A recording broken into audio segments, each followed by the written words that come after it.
Before I get started, I would like to take a moment to speak a word of gratitude for the privilege of being up here this morning.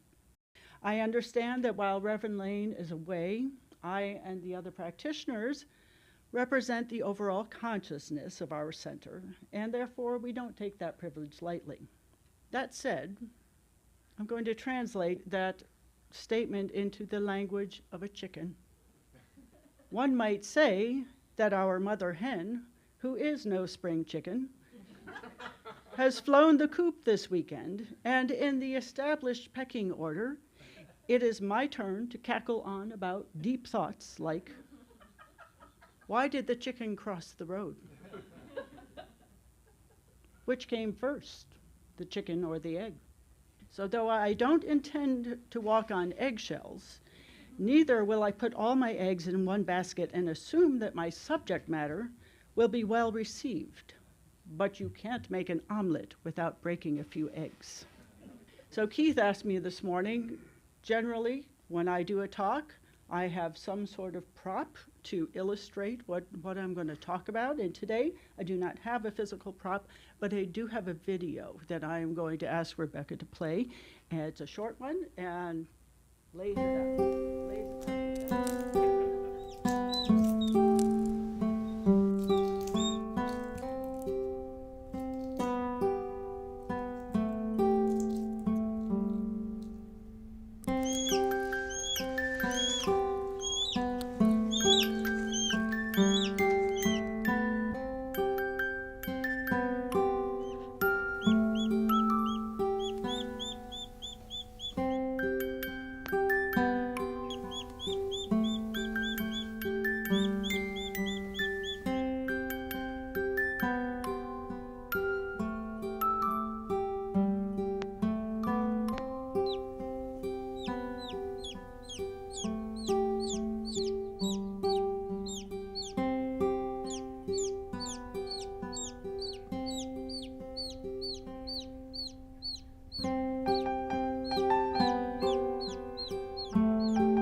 Did you know that all of that happens within a 24-hour period?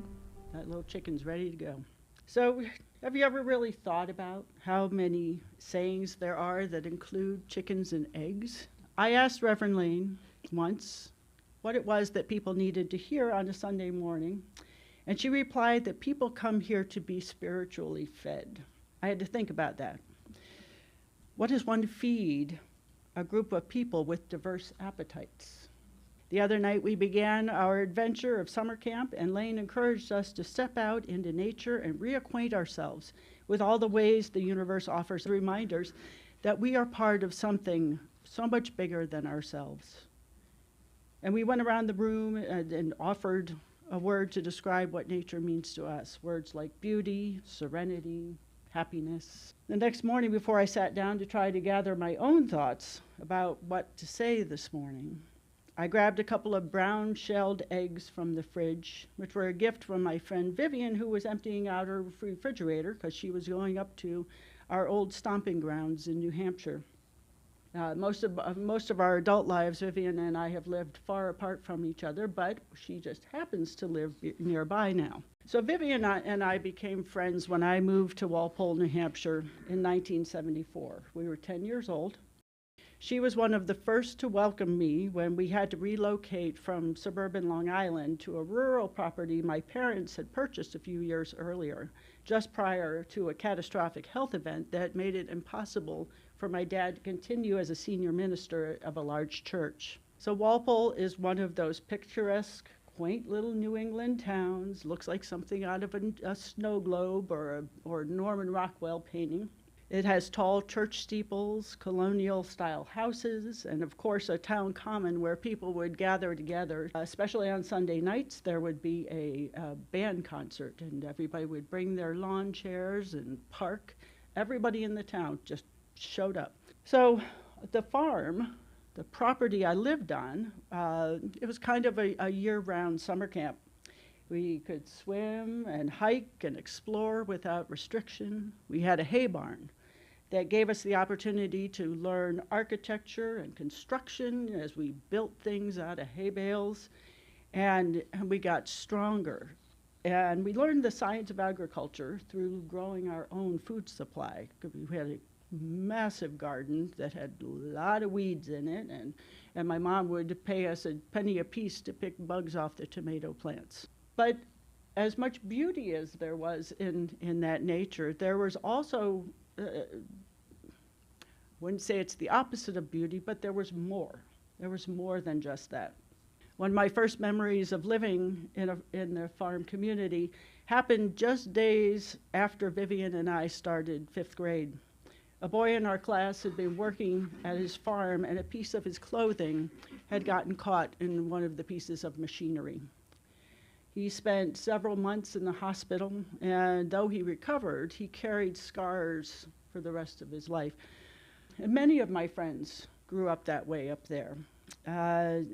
They would get up before sunrise and work late into the night, having to do their homework after they'd done their chores. A lot of them were descendants of generations of farmers that had worked harder than anyone I've ever known in my life, and they understood things that most of us can only wonder about. So one of these families began what would become the backbone of Walpole.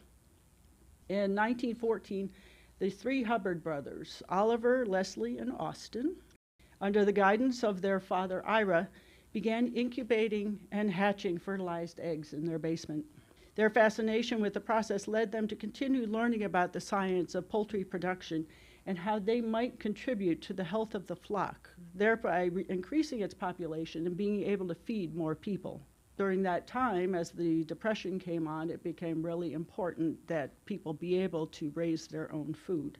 So after studying with scientists at the University of New Hampshire, all 3 returned to Walpole and founded Hubbard Farms, which is now an internationally respected, not just for their expertise, but they are a major philanthropic institution which advances all areas of science, including climate science, genetics, all of them. So there we were, living in the chicken capital of the world, and my dad's idea of an introductory experience for all of us was to invite my older siblings home one weekend from their far-flung lives, they were grown up by then, and equip them with sharp tools for the purpose of unaliving 50 roosters that my dad had bought from a nearby farmer. I won't go into details about the process, but as you might well imagine, this was not the kind of summer camp that my suburban siblings had ever experienced before, but it was somehow an apt introduction to the realities of farm life. Learning to consume the meat we raised ourselves was hard. My experience of what my dinner plate had always come in plastic wrap packages from the grocery store. I had never had to know what was involved in putting food on the table or who was responsible for getting it there. When what we were eating for dinner had only recently been running around in the yard, saying grace felt like asking for forgiveness, and gratitude had much deeper meaning. It got easier. One day Dad told us he was picking up 40 newly hatched chicks provided by Hubbard Farms. He thought we could raise our own and have an endless supply of fresh eggs. And because I was having trouble adjusting to my new surroundings, he put me in charge of their care and upkeep. So we built a little fence around a chicken house that was already on the property, and I was to put all of the little chickens in their house at night and let them out in the morning and make sure they had plenty of fresh water and feed. They mostly spent their days pecking around in the dirt, scratching for little bugs and other goodies. And as they got older, they began to lay eggs, and it was a total thrill to go into the little house and find fresh eggs in their little nests. So as time went on, for various reasons, the chickens would die off, and eventually there were only about 4 left. That's when Dad decided that in order to ensure the perpetuity of the flock, we needed a rooster so that the eggs could be fertilized. So we got a tall one named Blackie, who became the father of several new chicks, including another little rooster that we named SOB, which meant son of Blackie. But it fit because he was a mean little bugger. So we weren't exactly chicken farmers, but we were learning about the necessity that had inspired the Hubbard brothers to follow their path and how to approach the endeavor scientifically in a way that would yield breakthroughs that would revolutionize the poultry industry and provide sustenance for people all over the world. All these years later, since Vivian and I were kids, it wasn't until fairly recently that I learned that her dad had been the vice president of research and development at Hubbard Farms. I hadn't known that he held a PhD in poultry genetics, that he was a real scientist, and his focus was chickens. People like him who practiced hard science in quaint little Walpole, New Hampshire, had changed life as we knew it for people all over the world.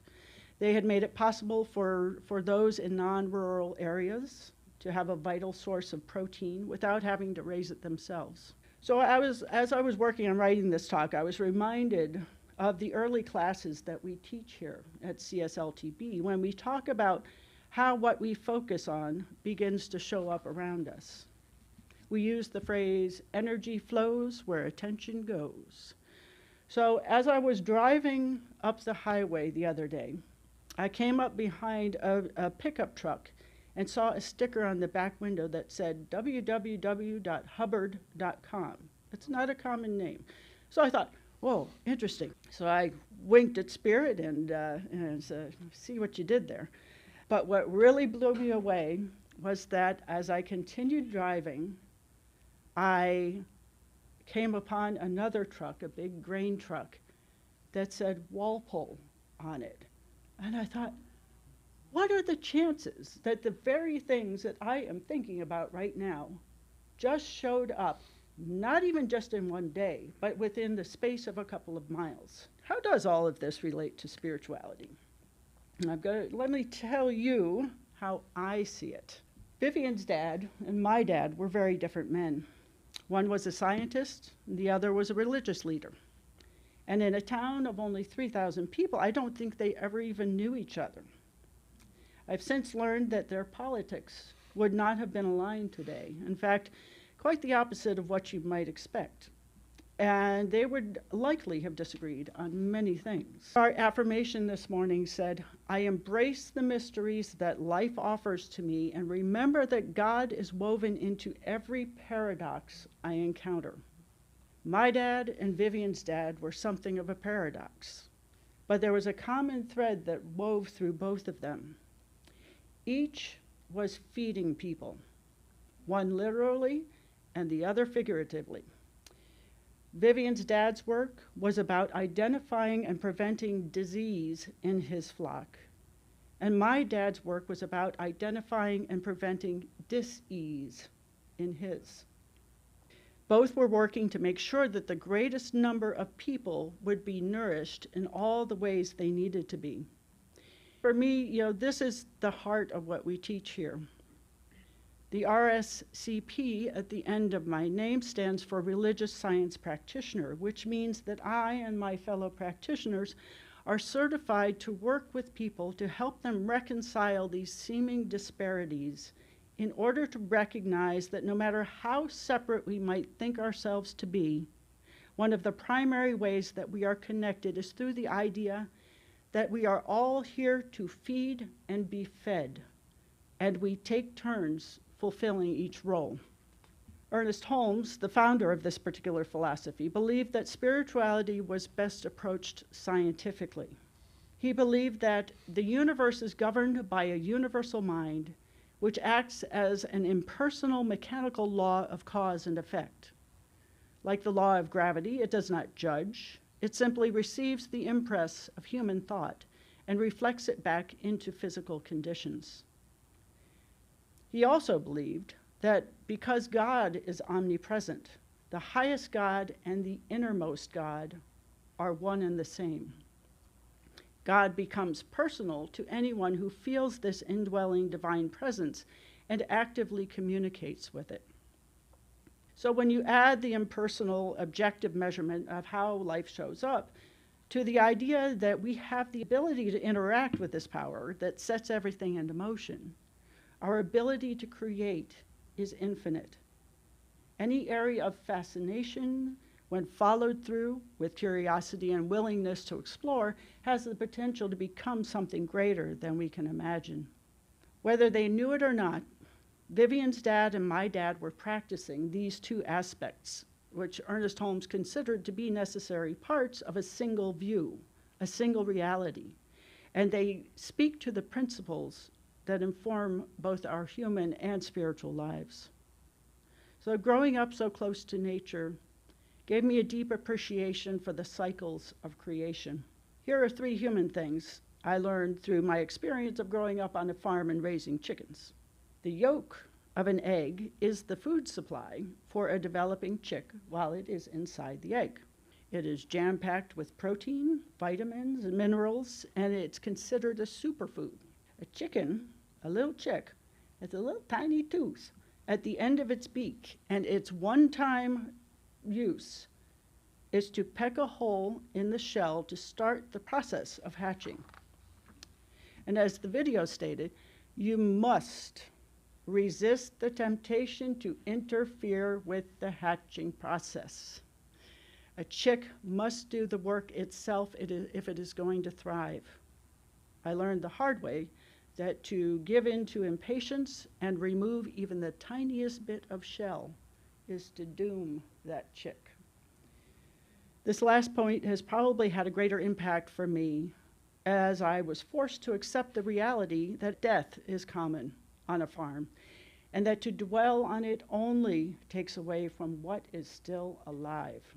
When we got the baby chicks after what I will call rooster weekend, I learned that new life is constantly beginning on a farm because it had to. It's what life does. Long after those days before I had reference for their spiritual value, I can look back on them with gratitude for what they taught me, because I see those lessons every day in the people around me, and I can always relate them to the interactions with animals that formed my understanding. Author Anais Nin wrote, "And the day came when the risk to remain tight in the bud was more painful than the risk it took to blossom." We've all had the experience of outgrowing something. Others of us know what it's like to reach a point of desperation when the behaviors we're engaged in no longer work for us, and we are at a point where we have no choice but to surrender to the reality that we are stuck. This is where that tiny tooth comes in. Remaining tight in the shell is no longer an option. The egg can no longer feed us. Growth is not a choice, it is a necessity, and if the container we are in cannot accommodate our expansion, we must break out of it. We must take the risk to grow. It's the only way life happens. So in my time serving here at CSLTB as a practitioner, here's some of what I've learned that has its roots in the experience of raising animals. I know that the spiritual nourishment we offer here is superfood. It's impossible to leave hungry if you're willing to partake of what we have to give. And as I spend time working through a 12-step program, I know that the first hole poked in the shell, that miraculous acknowledgement of surrender, is the most important step in the emerging from what holds us captive. The rest is willingness to keep going, and we discover our own strength as we do the work to break free. The best thing we can do for someone while they are finding their own footing in a new awareness is to egg them on, but realize that it is critical that they do the work themselves. True compassion is the love that allows someone to stand in their dignity. And when someone fails to thrive or makes a different choice about where they want to scratch around for sustenance, I know not to take it personally. So growing up on a farm, I may have complained a lot about having to do chores and take care of the many creatures that populated our little world. But I don't think there's a summer camp on the planet that could have provided more spiritual food than having the opportunity to witness the incredible circle of life firsthand. All that said, back to my original question. How would you like your eggs, scrambled or fried? And so it is. And so it is.